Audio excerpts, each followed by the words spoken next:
उडेरो लाल मां सिंधियाना news network reporter Natesh Malhotra मूजिब उडेरो लाल ऐं भरपासे में तेज़ हवा सां गॾु बरसात जे करे सरियह ऐं कणिक जी तयारु थियल फसल खे कापारी धकु रसियो आहे।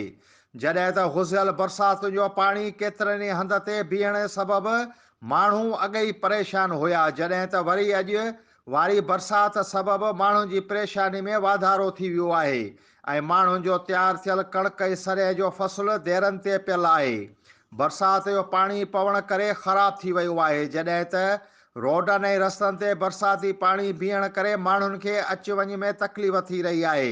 होॾां टाउन कमेटी उडेरो लाल स्टेशन जे एडमिनिस्ट्रेटर ज़ुल्फ़कार लाखो शहर मां पाणी कढाइण लाइ पंहिंजे मातहत स्टाफ खे हिदायतूं जारी करे छॾियूं आहिनि। संदन चवणु हो त शहर मां बरसाती पाणी निकाल करण जूं कोशिशूं जारी आहिनि।